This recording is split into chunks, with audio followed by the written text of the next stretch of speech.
এই যে ফিঙ্গার টিপ গুলো আছে, ফিঙ্গার টিপে জীবাণু থাকে, এই জিনিসগুলো আমার মাথায় রাখতে হবে। আমরা হাত ধরসায় কিভাবে ধরবো, আমরা এই জন্য দেখো হাত ধরসায় এভাবে করে এটাই করলাম। আমরা সবাই একটু প্র্যাকটিস করে ফেলি একই সাথে। এই করব, এই করব, আমরা এখানে দেখো এই করব, সবাই একটু প্র্যাকটিস করি। তুষার এই করব, ঠিক আছে। আবার এই করব, হাতের টিপের কথা জীবাণু থাকে বলছিলাম, শোনা যাচ্ছে তো? পিছনে শোনা যাচ্ছে তো? হাতের ফ্যানটা বন্ধ করে দিও, যখন লাগবে না ম্যাক্সিমাম লাগবে ফ্যানটা বন্ধ করে দাও। হাতের টিপে জীবাণু থাকে, এই করব, এখানে থাকে, ঠিক আছে। এরপরে আমরা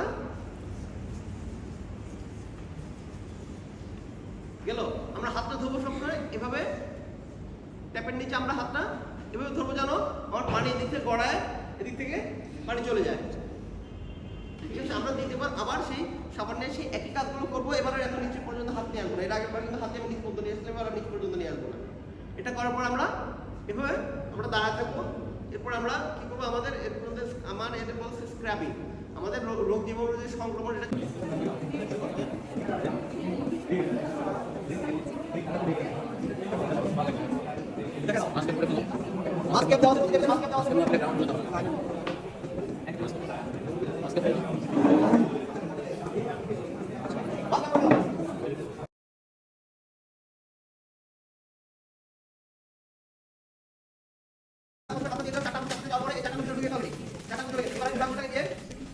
রেখে দেবো। এবার আরেকটা কাপে প্যাকেটের সাইডে হাত দেবো, এই হাত দেওয়ার পরে আমি এটা আবার আগে পারবো, তারপরে আমি দিলাম এইভাবে, এভাবে গেলো। এবার আমি এটাকে আগে হাতটা করে দেবো। দেখো আমি গ্লাস করতে গ্লাস করার আইডিয়া হয় নাই, কেন গ্লাস করার আইডিয়া হচ্ছে সাইজ আইডিয়া মানে এখানে বেশি আছে, এখানে বেশি আছে, এটা সাথে গ্লাস। এখন একটু বড় থেকে গ্লাস করে তখন ফ্রি হয়ে যাবে, আমাদের কোনো পয়সা হবে।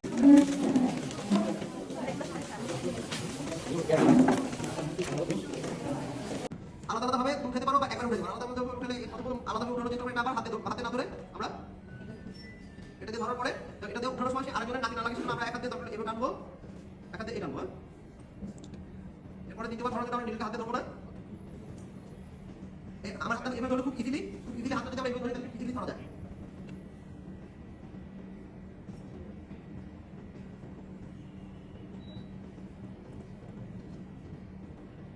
নটিং এর জন্য আলাদা ক্লাস আছে, সেখানে নটিং দেখানো হবে। এরপর আমরা যে এখানে আমরা শুধু সাবমোস্ট নট দেই, সাবমোস্ট knot, flip knot, granny knot সবই শিখাতে হবে। সেখানে একটা যদি দুই প্যাচ দিয়ে দেই আর উল্টো করে একটা দেই, সেটা বলে আমরা সাবমোস্ট নট করি। সাবমোস্ট নট দেওয়ার পরে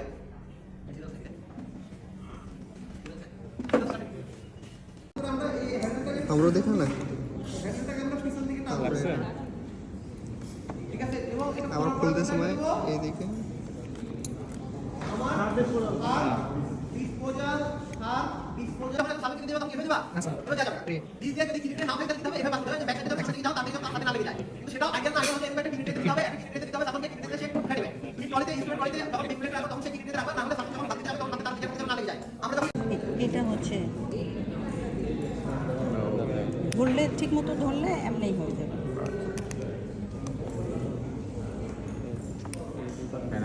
আমরা জেনারেল সার্জনরা একটু ধরে চাপ দিয়ে কাজ তিন কাটার জন্য যখন পেন হয়ে যায় difficult to unlearn bad things. ভুল জিনিস শেখা, ভুল জিনিস ধরে যাওয়া খুবই ডিফিকাল্ট। আমি এখন পর্যন্ত স্টিফিতে যে নিজের হাতে ধরি, আমাকে বলে বলে স্যার এটা তো ভুল না, বলে যে আমি তো তোমাদের বসে বেসিক সার্জেন পাই নাই, আমি এখন সেই ব্যাড থিংগুলো শিখে। তো আমরা আসলে দেখছি তোমাদের চেষ্টা করতেছি যে ভালো কিভাবে আপনি শিখেছেন।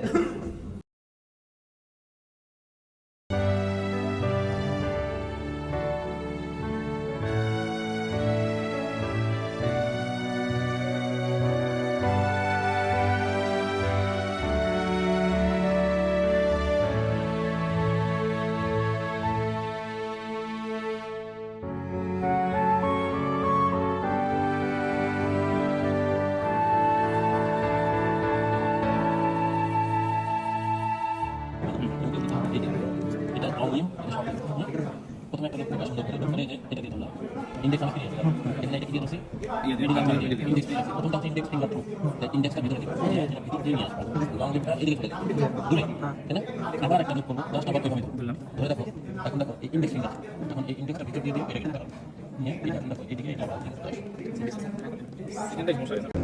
রিং এবং লিটল ফিঙ্গার দিয়ে ঠিক আছে। এখন হলে আমি কি করব, ক্রস করাবো, নট প্যারালাল, থ্রেড প্যারালাল রাখবো না, আমি কি করব ক্রস করাবো, লক ঠিক আছে। করার পরে এখন এটা আমি ভিতর দিয়ে নিয়ে যাব, দেখেন এটা কিন্তু আমি কিন্তু থ্রেড কিন্তু মুভমেন্ট হচ্ছে না, আমার মুভমেন্ট হচ্ছে কি লকে, লক মুভমেন্ট করে ঠিক আছে। লক মুভমেন্ট করে আমি ডান হাতে যে থ্রেড ছিল এটা আমি নিলাম, নেওয়ার পরে প্রথমে ডান হাতে আমার কিন্তু কাছে ছিল, এখন আবার দূরে চলে গেল, সো ক্রস হয়ে গেল আমার, ক্রস হয়েছে ঠিক আছে। এখন যখন আমি সেকেন্ড নট দেবো আমাকে একটা ক্রস করাইতে হবে থ্রেড, জি তাহলে কি করতে হবে, এই লিমটা যেটা অনেকে কি করে এই সামনের দিক দিয়ে নেয়, that is the fall technique, তাহলে কিন্তু প্যারালাল হয়ে যাবে। জি স্যার এটা নিচে কি করতে হবে, পিছন দিক দিয়ে নিতে হবে, ঠিক আছে।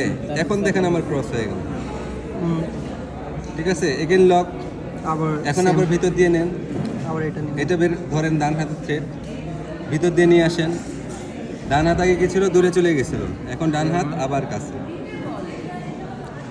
ঠিক আছে। Thank you, করেন, sir. প্র্যাকটিস করেন।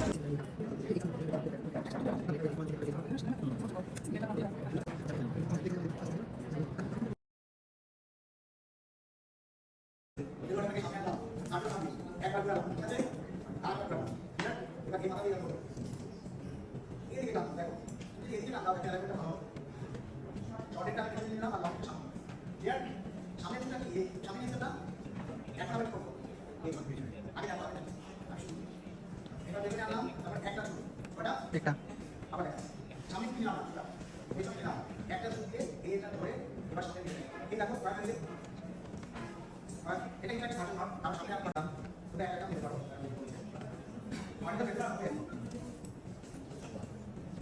টপিক অবস্থায় টপিক দেখুন টপিক অবস্থা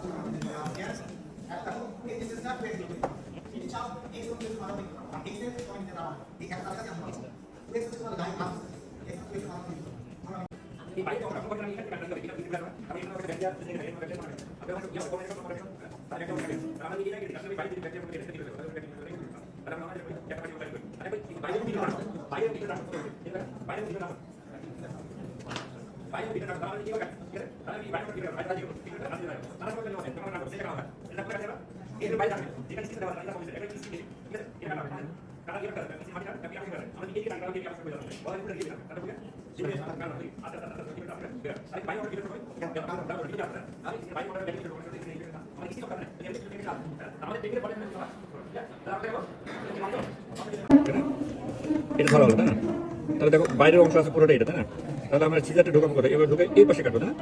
আমি যদি এইখানে কাটি তাহলে দেখো এই অংশটি বাইরে যেটা ওই দিকে ঘুরে আসতে হবে, ক্লিয়ার। তাহলে কাটবো আমরা এইভাবে এই জায়গায়, তাহলে এইটা আবার টানবো ওই দিকে, কিন্তু ওই দিকে টানার কারণ কি, এই যে এটা ধরে স্টিচ দেওয়া আছে, ঠিক আছে। দেখি একটা নিডল বা এটা দেখি, একটা নিডল বা সুজার মারতে হবে, এক্স এটা ঠিক এইটা তাই না, এক্স মোটামুটি তাহলে এটা ঢোকালাম, আবার এই মার্জিন থেকে আবার এক্স দূরত্ব বের করতে হবে না, বলছে না। হ্যাঁ, তারপর আমরা নোটটা দিব কীভাবে, এটা দেখো না, এই শেষ পাতা টেন করবে, 200 মিটার মাঝখানে নিডল টেন করবে, বড় এন্ডটাকে ডাবল থ্রেড দিলাম, ওইটা নিয়ে এটা কোন পাশে, এই পাশে তাই না, অপোজিট সাইডে আসো আমরা এখানে।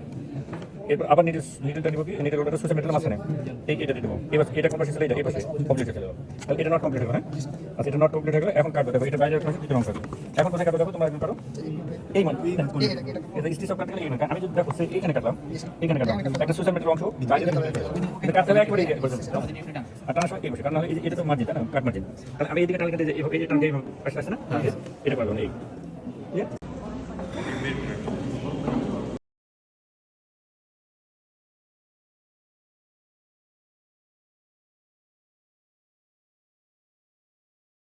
এটা কমপ্লিট করে দিই, আচ্ছা এটা একটু আইটেমস একটা না,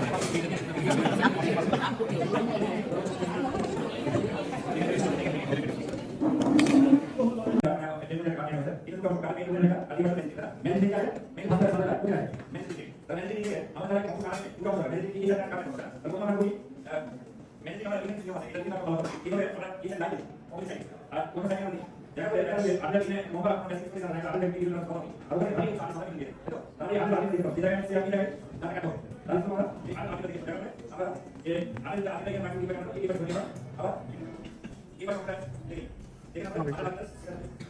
It is bridging, মানে tubular bridging between muscle and bone. মানে মাসলের এন্ডে এসে একটা টিউবুলার স্ট্রাকচার হয়, সেই স্ট্রাকচারটা বোনের সাথে যে মাসল অ্যাটাচ করে এবং মাসলের যে ফ্লেকশন, এক্সটেনশন, মুভমেন্ট যেগুলো আছে সেগুলোতে হেল্প করে, তাই তো? এবং শক্ত করে সেই বোনের সাথে আটকে রাখে। এটি মূলত কি দিয়ে তৈরি? Collagen fibre, elastic fibre. এবং এটা কি থাকে? লংজিটুডিনালি অনেকগুলো ফাইবার। দড়ি আছে না? দড়ি দেখছো তোমরা? ঠিক দড়ির কথা চিন্তা করো। দড়িতে অনেকগুলো ছোট ছোট সুতার থাকে।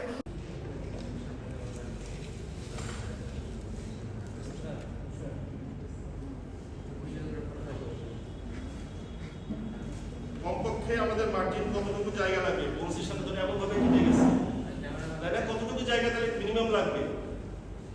2 সেন্টিমিটার। কতটুকু জায়গা লাগবে? 2 সেন্টিমিটার অ্যাট লিস্ট থাকলে এটা সহজ হবে, নইলে কিন্তু এটা আরো অ্যাডভান্স পসিবল হয়ে যাবে। সো কমপক্ষে কতটুকু জায়গা লাগবে? 2 সেন্টিমিটার।